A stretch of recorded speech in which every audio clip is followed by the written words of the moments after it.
Hi, Carol. Hi, Jackie. We're back with Carol Wallace, CW Design and Construction, for episode 4. So last time we focused on The land, one of the most important aspects of building your dream house. And today, episode 4 is focused on Contractors, those people who we are petrified of and who we rely on tremendously. But once again, if you get the right contractor, everything is piece of cake.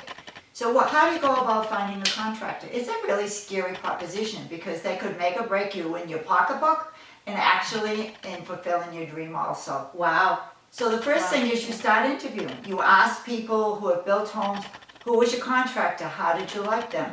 And then you start weeding out the ones that are not so good and the ones who have possibilities. So you don't just Google home contractors. And what are they actually called? What type of contractor are they that you're looking for? Construction. New home construction. Okay. So when you start interviewing, the most important thing is, are they listening? It's like a good marriage. Are they listening to what you have to say? Do they keep interjecting? Oh, you should do it this way, you should do it that way, and I've done this and it works out better. They need to listen to what your dream is. And then, after you've gone through that process, yes, you should listen to their feedback. So is this a phone conversation that No, you it has to be in person. Okay. All right. Because one of the other key aspects, and it's in every aspect of your life, follow your gut. When you're working with this person and you're interviewing this person, what is your gut telling you? Are they upselling you? Are they snake oil salesmen? Because one of the things we have to rely on them is their honesty. And that is critical to the whole process, because if you have a dishonest contractor, it could be that he's not stealing your money, but he's shortchanging you on the quality of the product that you think you're getting. They're shortchanging you on the dimensions, and you all of a sudden walk into this house and it's not exactly what you thought. So you said ask people who they used as a contractor. That's only if you know people that have built their own house. But what about something like, what pops into my head is Angie's List? That if you're looking in a particular area, you can look at Angie's List. I don't even know if they have general contractors on there, but it's another way. Like, what if somebody doesn't know people to go to who built their own houses? Well, that's interesting, because I built a lot of houses, as you know, and Ask her. I always asked other people. Yeah. I never went online.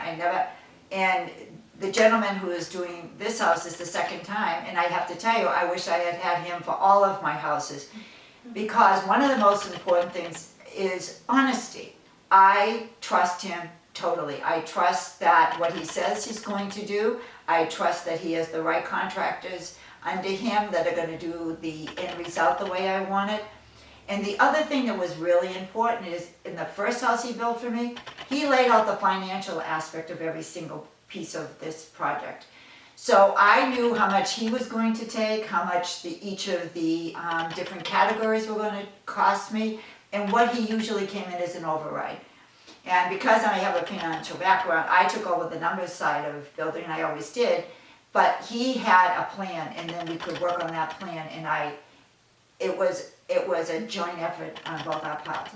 But a lot of contracts, they take a lot of hidden financing that you don't even know is in there, and it's not really quite fair, because it inflates the cost of building. You need to know what you're dealing with. You need to know what he's getting or she's getting versus what you're getting.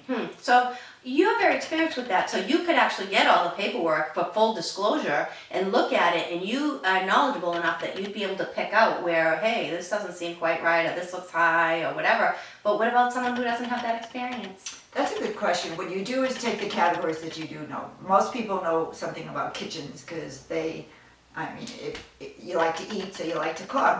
So you can go into kitchen stores and say, what is the average kitchen? How much does a typical granite countertop cost? And then go back and just pick a couple of things that you can relate to. Our hardwood floors is a really easy one.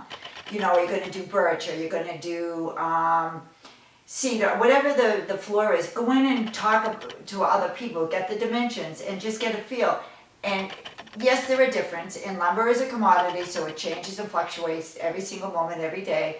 but you get a sense of whether they're telling you the truth. Mhm. And then you'll get a sense, but you need to know where they are making their money, because they deserve to make money, they work Yeah. very, very Oh, hard. yes, yes, So, but they need to have full disclosure to you. yeah. The second thing is, and it's really interesting, again, it's like a good marriage. Do they respect your opinion? Or are they always trying to get you to see it their way? If you are very contemporary, moi, and they are very traditional, are they always trying to steer you in that? Because that's their vision and not your vision. So you need to be able to stand up and say, no, this is how I, clean lines, open concept, whatever it is you like. Or do you like to find rooms? That contractor has to support you in what you want and not influence you on what they want.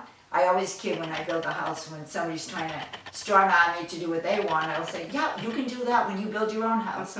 This is my house. But you also need to listen that they might be telling you something that you're going down a rabbit's hole on something. That Right, what right. you're trying to do is not practical, it doesn't work, it's not cost effective, because they have that experience in that. So you have to sit back, again, that trust factor, that they're not just giving you a snow job, that they really are looking out for your best interest. I'm spoiled, I have the best, his name is Bill Ryan, he's just, no, don't, you cannot use him until I'm finished with him. There's a nice plug for Bill, yeah.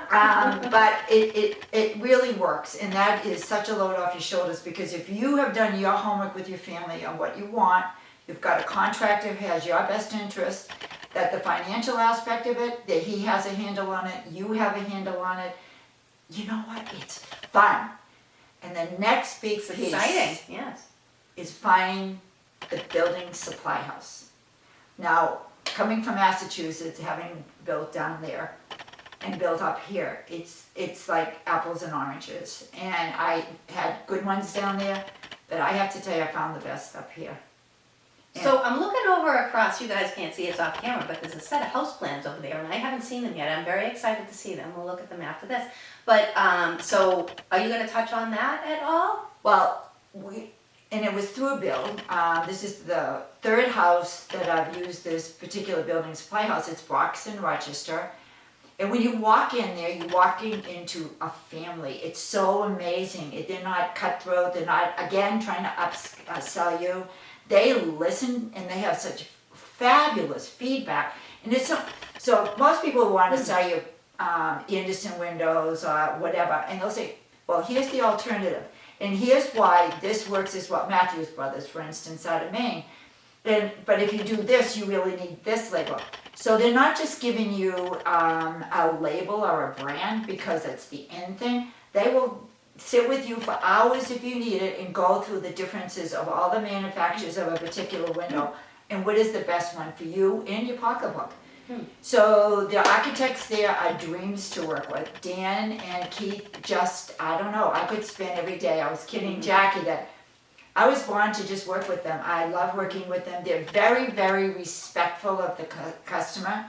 And since I've designed kitchens before, I was a little apprehensive doing it again with a new person. Oh my heavens, Donna was a dream. She was phenomenal. And talk about listening to the customer.